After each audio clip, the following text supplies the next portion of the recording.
Hello everyone, and welcome to our fifth email security webinar that helps you maximize Zimbra email security. My name is Barry de Graaf, and I am channel evangelist at Synacor. In our previous webinars, we have talked about SPF, DKIM, DMARC, and many more. And the recordings and slide decks of these webinars can be found at the Zimbra blog and the Zimbra YouTube channel. In today's webinar, we will explain TLS and DANE and how that can improve your privacy and confidentiality of email. During the webinar, you can ask questions via the Q&A panel, and I will try and answer the questions on the fly. Some questions we may also discuss live during the webinar. Today's webinar is recorded and will be published on our blog and YouTube channel, where you can find it for future reference. This webinar is a collaboration between Zimbra and Randy Leiker from Skyway Networks. Randy is an expert in email security, and he will take it from here. Randy, the mic is yours. All right, thank you, Barry. Well, thank you, everybody, for joining us today for this fifth episode in the Zimbra webinar series that is all about email security. Today, we're going to be focusing on the topics of TLS and DANE.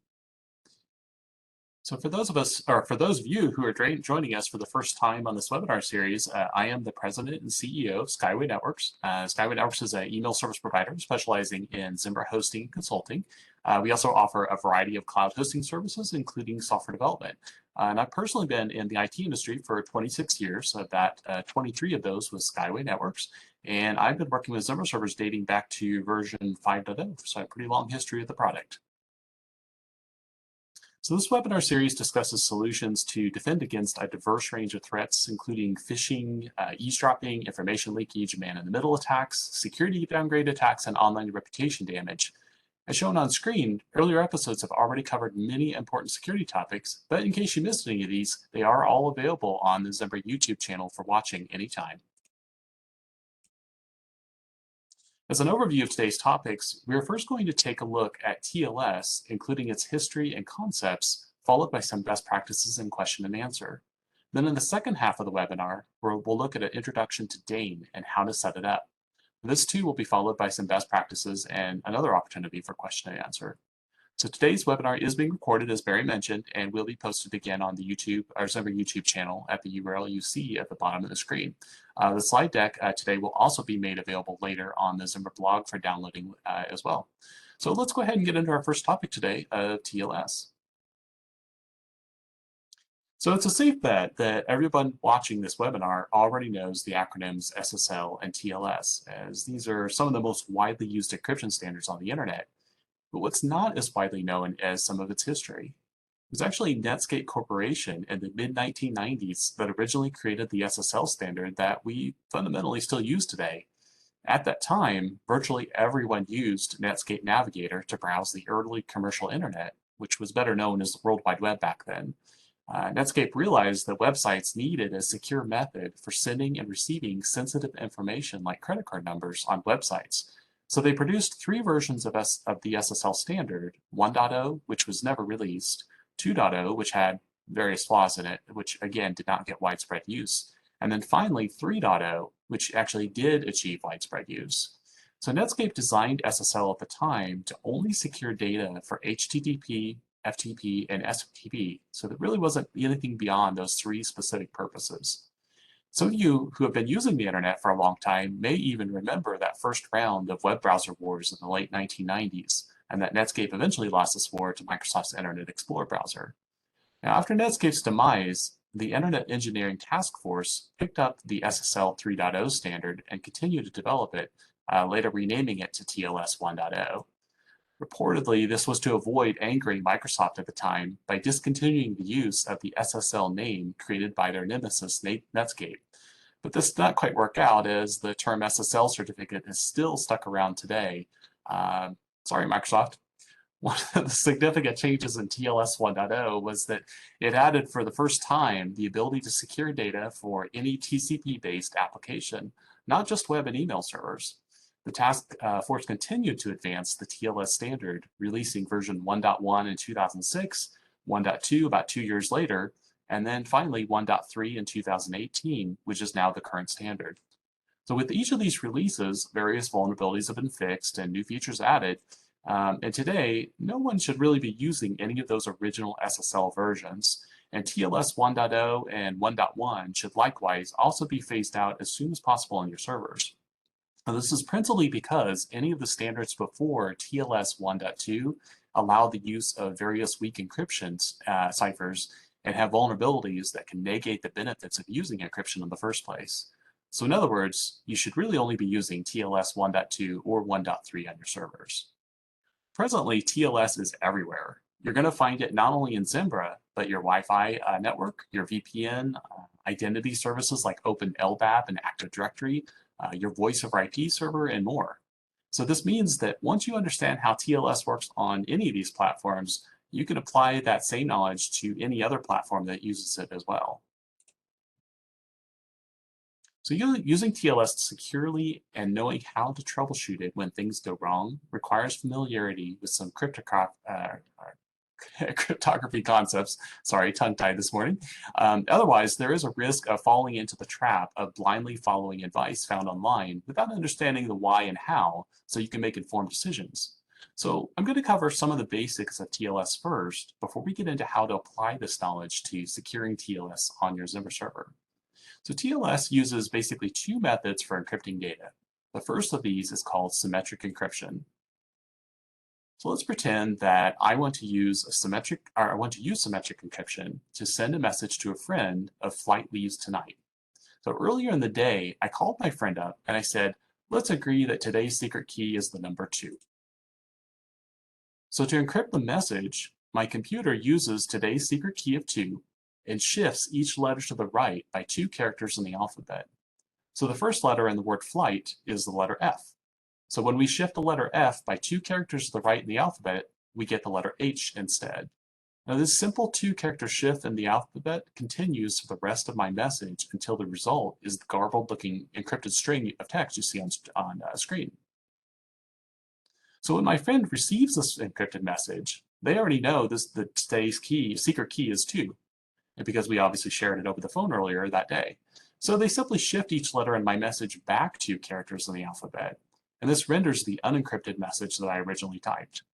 Now if my friend wanted to reply, they would simply use that same secret key to again shift their reply 2 letters over to the right in the alphabet and then send it back to me. Now this is a really simplistic example, but it does nicely illustrate the concept of symmetric encryption, in that the same key is used by both the sender and the recipient of a message for encrypting and decrypting data. And in fact, this technique has a name. It's called the Caesar cipher, because it was actually used by Julius Caesar to send encrypted messages to his military leaders. In modern use today, symmetric encryption uses highly complex mathematical formulas to perform encryption. So in summary, symmetric encryption requires the sender and the recipient to have a pre-shared key before they can send messages to each other. And symmetric encryption is also extremely fast and known to offer some of the best performance available, even on older hardware. So if you've ever visited a website with encryption and then turned around and visited that same website with no encryption, you might notice that the pages seem to load at almost about the same speed. And you have symmetric encryption to thank for this high performance. Now, your Wi-Fi network at home or even at work similarly leans on the same symmetric encryption concept for its speed too. As your shared key and your Wi-Fi network's password, that's actually your symmetric encryption key. But you might also wonder, this sounds great, but what if I need to send encrypted data to someone else's computer on the internet and we do not have a pre-shared key? Maybe I don't even know that person. And there's a solution to this too. It's the other method offered by TLS, and it's called asymmetric encryption. So in the case of asymmetric encryption, the 2 parties that need to send each other encrypted data do not know each other. And so there's no opportunity to share a key in advance like there was with the symmetric encryption we just looked at. So in asymmetric encryption, it's exponentially slower and less efficient than symmetric encryption. So asymmetric encryption is used really only at the very beginning of a TLS connection between 2 parties. And then they switch over to symmetric encryption as soon as possible for the remainder of that communication, again, for performance reasons. So let's talk through a high-level overview of sorts of how asymmetric encryption works. So in this case, Jill wants to use TLS to email Katie a message, but the 2 women have never communicated with each other in the past. so there's not actually been an opportunity for them to share a secret key in advance. On Jill's Zimbra server, she's going to create a key pair consisting of a private and a public key. And she's next going to use those keys to create a certificate signing request, also known as CSR, and provide this to a certificate authority, let's say Let's Encrypt. So the certificate signing request contains Jill's public key, her Zimbra server's domain name, and a digital signature. Now Let's Encrypt in turn is going to modify Jill's public key and send it back to her, and this modified version is going to be digitally signed by Let's Encrypt, and this indicates that Let's Encrypt trusts Jill's certificate. So this digital signing process basically is going to allow anybody that trusts Let's Encrypt to in turn trust Jill's key. So Katie is going to need to repeat the same 4 steps on her email server as well. So she also has her own key pair consisting of a private and a public key. And she too decides to use Let's Encrypt. So she goes through that same process of submitting a certificate signing request to Let's Encrypt. So once Jill clicks send on the email she has composed to Katie, Jill's server is going to connect to Katie and they exchange public keys at that point. Now Katie's server is going to check the expiration date of Jill's public key and if the public key was signed by a certificate authority that Katie trusts. Now Katie discovers that Let's Encrypt has signed Jill's public key, and since Katie also trusts Let's Encrypt, this means that Katie can now trust Jill's public key too. So Jill repeats the same step, but instead she validates Kate's public key. And the next step varies a little bit depending on the capabilities of both Jill and Katie's servers, but generally speaking, both women's servers are going to collaborate and they're going to create a one-time use session key. This session key is typically a large random number and is generated using both Jill and Katie's public and private keys in a multi-step process. And I've condensed it on this slide, again, not to overwhelm you with so much detail, but once completed, both women's servers are going to immediately switch over from the slow asymmetric encryption they started using to the speedy symmetric encryption, though using this newly created session key.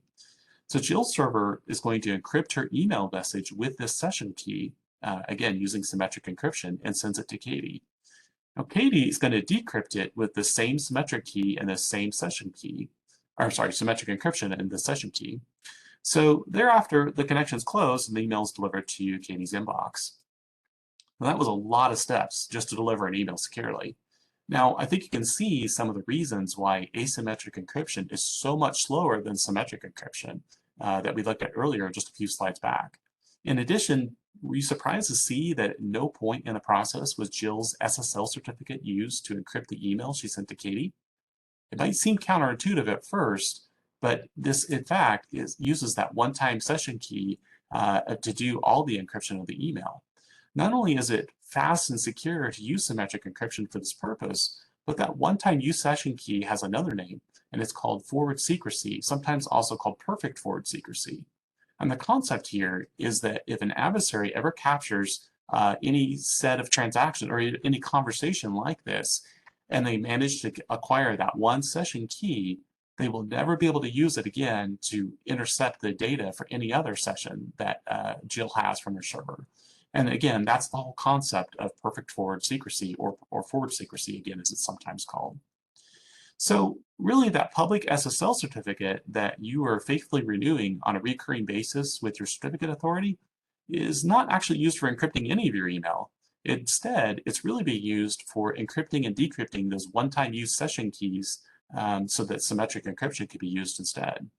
So this is not to suggest that your SSL certificate is unimportant, but rather that it only serves to authenticate a sender and doesn't really, again, encrypt your email messages, since it's symmetric encryption doing all the heavy lifting, so to speak. So now that you've seen overviews of how symmetric and asymmetric encryption work, and you have kind of an understanding of a brief history of SSL and TLS, let's apply that same knowledge to making some informed decisions about how to configure TLS on your Zimbra server. So one of the first considerations you're going to need to make is which protocols you want to support. Now, there's never going to be a good reason to ever support any of the deprecated SSL protocols. So that's easy. You can cross those off the list right off the bat. Now, they're just simply dangerous to use, and again, that's why they can be turned off. But for the TLS protocols, In its default out-of-the-box configuration, the Zimbra 8.8 and 9.0 branches are going to have support for TLS 1.0, 1.1, 1.2, and sometimes 1.3 enabled by default. One of the few remaining reasons to keep either TLS 1.0 or 1.1 enabled is if you have email users with very old hardware. Now, by old hardware, I'm talking about any users running a version of earlier than, say, Windows 7, or any Apple hardware on macOS 12 or iOS 15 or earlier. And for Android devices, that's going to be anybody on Android versions before 4.1. So these are really ancient versions. Now, if your email users are unlikely to be using any of these particular versions, then or you just want to basically wait for them to upgrade their hardware, it's a safe bet that you can probably go ahead and disable TLS 1.0 and 1.1. Now, it may be tempting to also disable TLS 1.2, but I encourage you not to do this. And the reason is because TLS 1.3 is definitely widely supported in all of the modern web browsers, so that's not really the issue. But it's a very different situation for email servers on the internet, including a lot of Windows, Android, macOS, and iOS devices that may not also support TLS 1.3 yet. So this is, of course, something of a moving target, and this advice is going to change over time as users continue to upgrade their hardware. But again, at present, it's in your best interest to keep at least TLS 1.2 and 1.3 enabled, and that's really sound advice in this case. So the next consideration is which Cipher suites to allow your Zimbra server to support. Now, I find administrators often struggle to define what the difference is between a protocol and a Cipher suite, because it is understandably confusing. So to make sure we all have a common foundational understanding here, let's use some analogies. So think of the TLS protocols as a government agency in your country that sets the rules for how drivers operate their vehicles on the local roads. Now, in contrast, a Cipher suite is like the vehicle that you drive on those roads. Different vehicles are going to offer varying levels of safety and speed. So when you select the TLS protocols you want to support, this in turn is going to determine which Cipher suites you can use as well. And this is because newer protocols usually disable support for older Cipher suites that are unsafe to use. So when reduced down to its simplest terms, encryption is really just mathematics.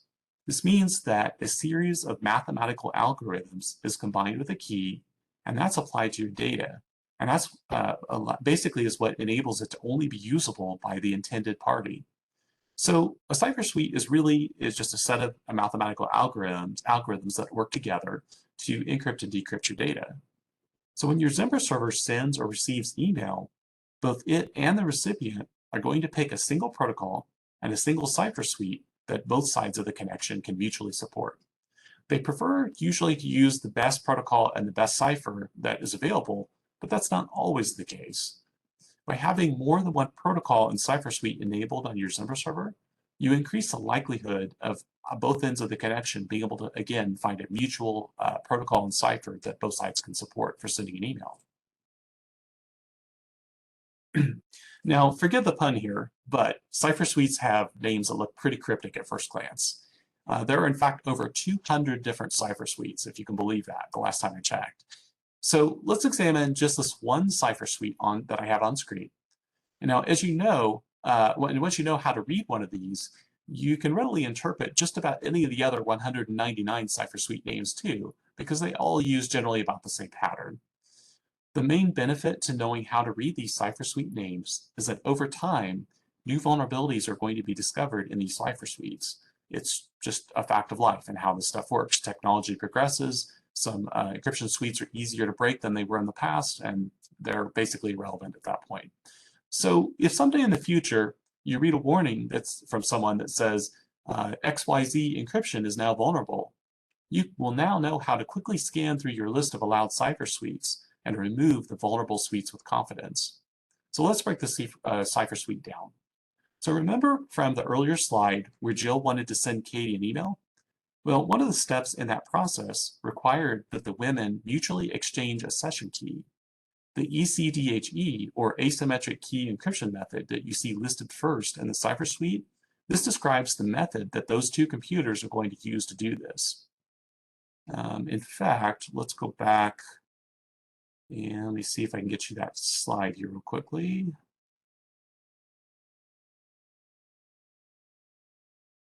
Here we go. And that was step 8 that I'm referring to. Get back to our other slide.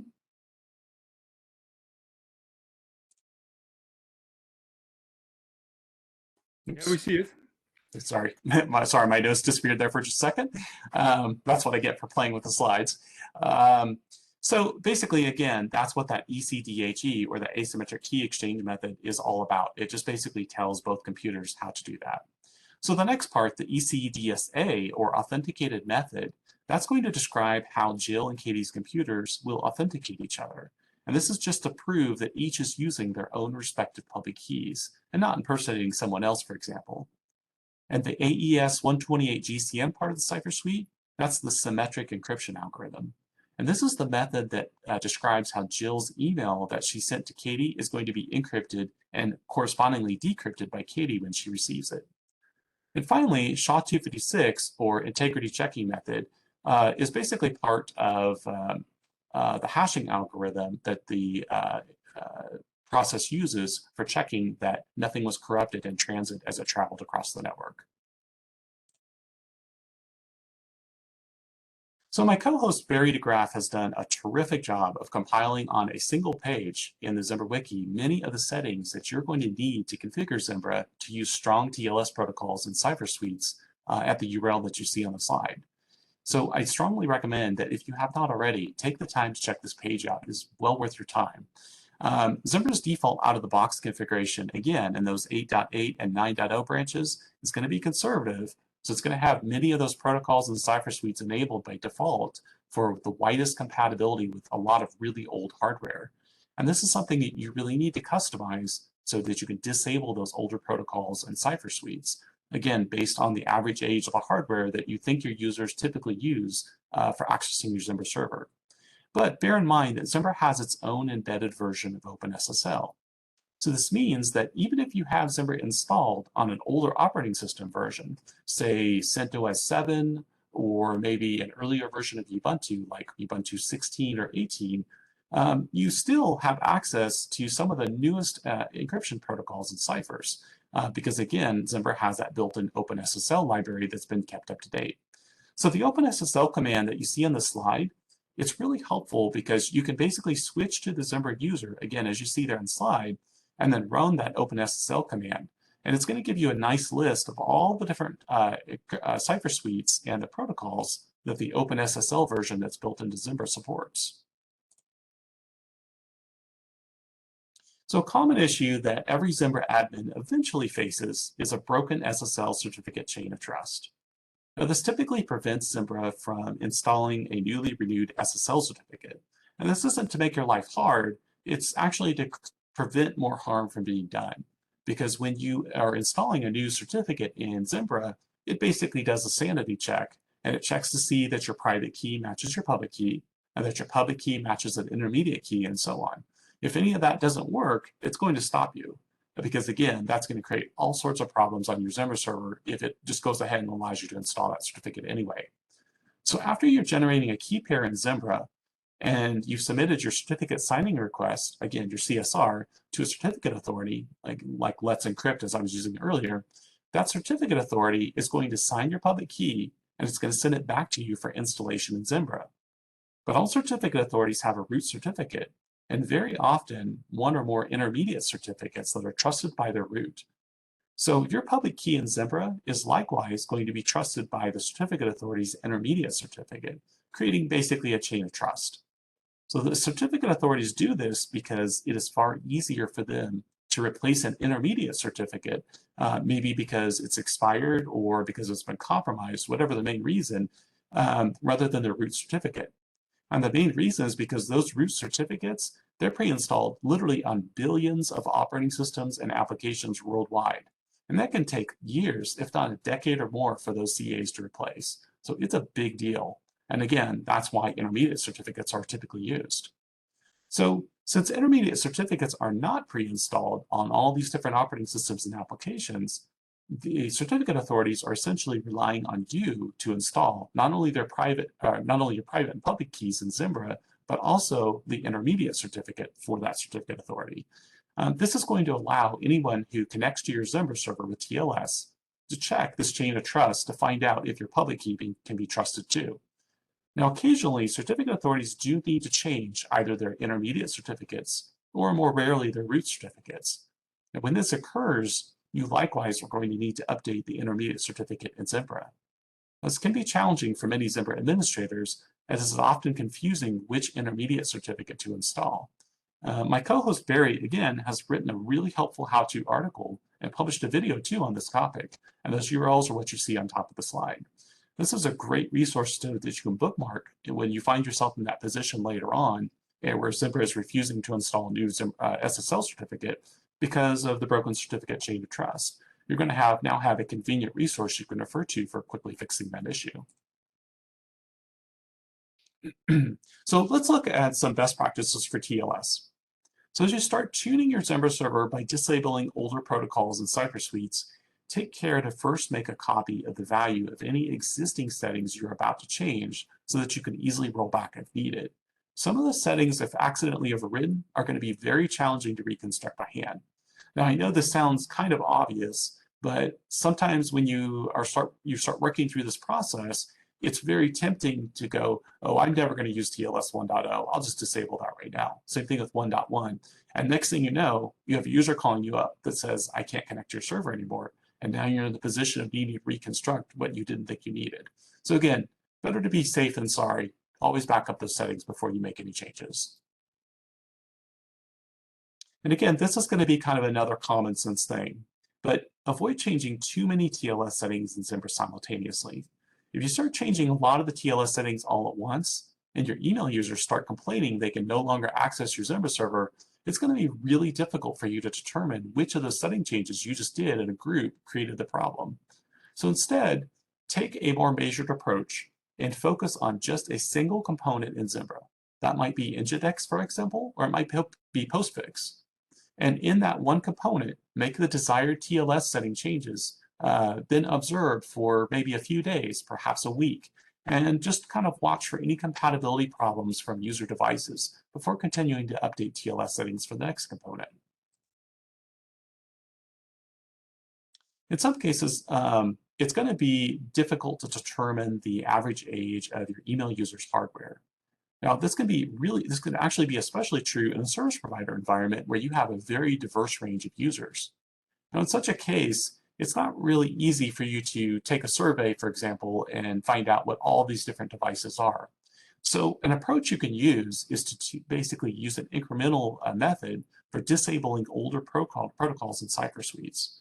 So to do this, you would start by disabling TLS 1.0 first. Because remember, all those SSL protocols, they should have been long ago disabled. So with TLS 1.0 disabled first, you'll still leave TLS 1.1 and 1.2 and 1.3 enabled. And then again, wait several days to a week, see if there's any complaints. And if there aren't, then keep on going. Go ahead and disable TLS 1.1 next. And again, wait for some period of time and observe the results. This same approach is going to work really well for you with the Cipher suites as well. So wildcard SSL certificates provide a convenience in that a domain name owner can request a certificate for *domain.example, then use that one SSL certificate for all servers in their organization for an unlimited number of subdomains and unlimited number of servers too. Examples might include www.domain.example, mail.domain.example, ftp.domain.example, and so on. However, wildcard certificates usually require that the same private and public key pair are distributed to each of those servers within the organization using that same wildcard cert. So when a security incident occurs, and again, it's a matter of when, not if, and an adversary gains access to just one of your servers, that adversary now has the ability to access that private key for your wildcard certificate. And correspondingly, they can use that private key to decrypt any of the traffic sent from any of the other servers in your organization, just because, again, they have access to that private key, even though nothing may have happened to those other servers. So if you're using wildcard certificates, consider using them very carefully and trying to isolate them down to a single functional purpose for each certificate. So for example, you might have one wildcard certificate that's just for your web server farm, and you might have another wildcard certificate for your Zimbra server cluster, and so on. Because if you basically share that same wildcard certificate between, say, your web servers and your email servers, you now have to go around and do a fire drill and replace all of them in a hurry, hoping that, again, no data has been compromised in the process.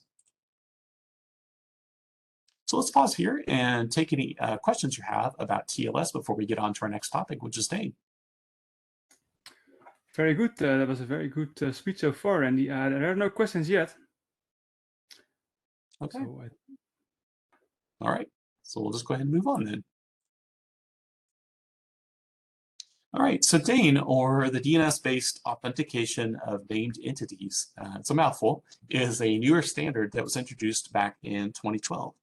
So its purpose is to solve some long-standing fraud and business practice problems in the certificate authority industry that issue SSL certificates.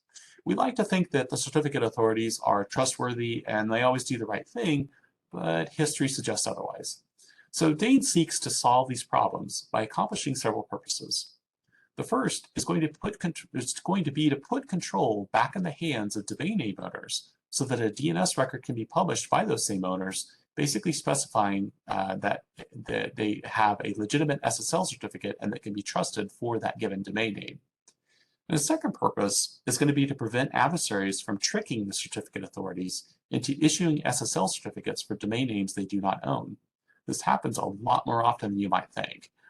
And a third purpose that you might be surprised to see is that DANE lays the foundation for moving to a new kind of internet where certificate authorities play a minimal or perhaps no role at all in issuing SSL certificates. So the DANE standard has been engineered to not only fix today's problems with the certificate authorities, but also to enable the option for individual domain owners to attest to the validity of so-called certificate authorities they create on their own. Think of it like self-signed SSL certificates, but without all the warnings about untrusted issuers. So the system for issuing SSL certificates has always placed sole responsibility with the certificate authorities to have processes in place that validate that only a legitimate domain name owner may obtain an SSL certificate. Furthermore, certificate authorities have their root certificates pre-installed and marked as automatically trusted in nearly all operating systems and applications by default. However, the certificate authority system has always been flawed from the start. Just a few of many examples to cite include incidents where VeriSign was tricked into issuing 2 SSL certificates for Microsoft Corporation to a scammer that had no affiliation with Microsoft. Another was a compromise with a Komodo reseller account where a criminal hacker obtained an SSL certificate for Mozilla.com.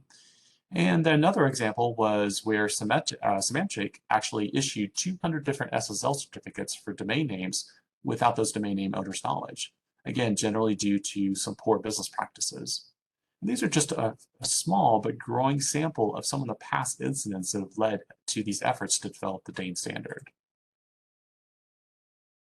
So for domain name owners, setting up DANE is a reasonably straightforward process. The first step they're going to do is they're going to obtain an SSL certificate from a CA as they normally do, so nothing really changes there. And next, the domain owner generates a SHA-256 hash of either their entire certificate, such as their private and public key, or just one single part of the certificate, like their public key. And this hash is then going to be published as a DNS record using a new type of record called TLSA. An example of what a typical TLSA record looks like is included at the bottom of the slide. So let's break that TLSA record down and let's take a closer look at the individual parts.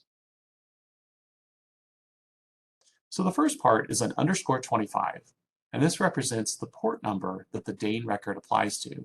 In this case, this means the TLS certificate has been set up for SMTP service that runs on port 25 on a Zimbra service, or server actually. And this could just as easily be _443 for a website SSL certificate, or perhaps _993 for an IMAP service, just as a few examples. So the next part, if _TCP, indicates that this is for a TLS certificate, and this is for basically going to be on a TCP service. This is basically really never going to be any other value, so you're pretty much going to use TCP every single time here. And next, we have mail.domain.example. And this is going to be either the domain name or the subdomain that the SSL certificate is assigned to. And the number 3 is the certificate usage field. And this indicates that this TLS certificate is a domain-issued certificate. And this will virtually always be the same value you're going to need to use for your TLSA DNS records too. So there are other possible values for this field, but they are instead used for creating TLSA records that are for other purposes, like designating a specific certificate authority that can issue an SSL certificate for your domain, or perhaps creating your own certificate authority, because remember earlier I mentioned that DANE is designed for that purpose to eventually allow trust to be established for self-signed certificates across the internet, which is something we can't do today. And the number 1 is the selector field. And this is going to be set to usually either 0 or 1, but again, you're almost always going to use the number 1 here. 0 basically means that the TLSA record contains a hash of both your private and your public key, whereas 1 means that the hash is only your public key. And the main reason for doing this is because it's going to be less maintenance for you, especially if you can keep your private key the same each time you renew your SSL certificate. This means that you don't necessarily need to update your TLSA record every time too. But if you're using a value of 0, then here, yes, you will have to basically, and you're changing your private key too for that matter, you're going to have to change the TLSA record every single time you renew your SSL certificate. And the next numeral 1 is the matching type field. And this simply indicates the type of hash included in the TLSA record. And you're always going to really want to use SHA-256 here, which again corresponds to that number 1. And finally, we have the hash value itself of the SSL certificate's public key. Now, this is going to usually be much longer, but I've basically truncated it to fit on this slide. So again, my co-host Barry has been kind enough to do write-ups to help walk you through the detailed steps needed to set up DANE support and postfix within Zimbra. So for time reasons, we're not going to cover all those detailed steps here, but Barry's walkthroughs cover what you need to know for setting up postfix for both incoming and outgoing email to use DANE. And this setup for your incoming server is going to basically enable email servers to verify that the SSL certificate for your Zimbra server is legitimate. Whereas on the other way, for outgoing mail, it allows Zimbra to validate the DANE certificates of others that you're sending email to. And the DANE standard requires that you have your domain name set up with DNSSEC first. So this means that you need to have a working DNSSEC resolver as well. In the previous episode in this webinar series, I covered how to set up DNSSEC, both its concepts and the setup for your domain name. So if you need to, go back and rewatch that because it's actually been re-recorded with several bits of updated information that weren't actually available during the previous live version of that particular webinar. And if you don't have DNSSEC set up yet, of course, you have no choice with DANE. You have to have DNSSEC in place before you can move forward with DANE. So if you're running the latest version of Zimbra 8.8.15 or 9.0, the patch that is, you have its DNS cache service installed, you're in luck here because Zimbra already has a working DNSSEC cache resolver for Zimbra. So in that case, what you really only need for Zimbra is just to basically make sure your domain name is at least signed with DNSSEC. And once that's done, then you can move on with setting up DANE and your TLSA records. Excuse me. Let's go ahead and pause here for any questions you have on DANE.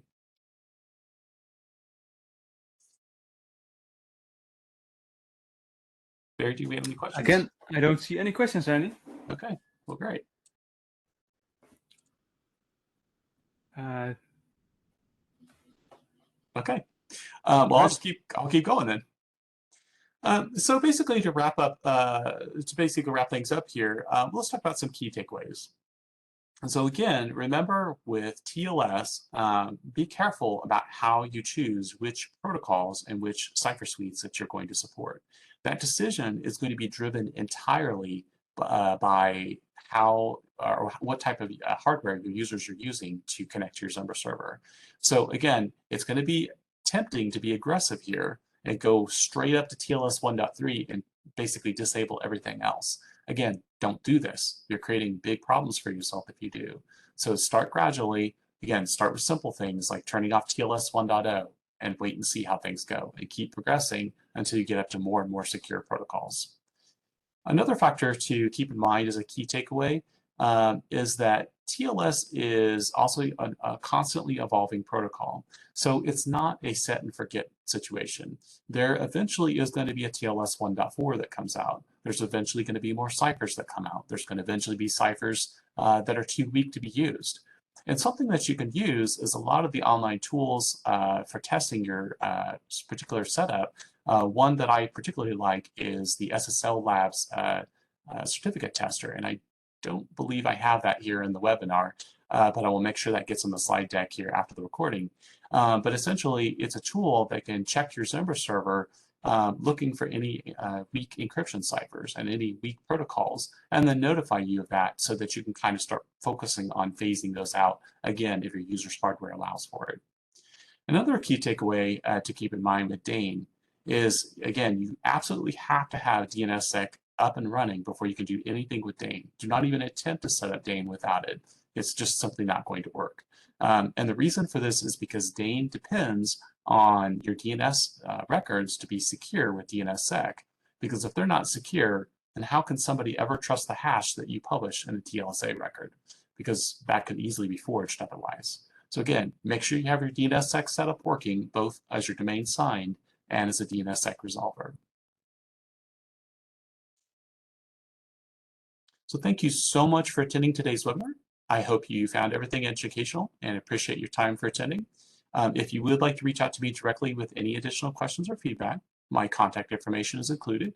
And I've also included those same links that were published earlier in the webinar, just in case you didn't have time to quickly note those.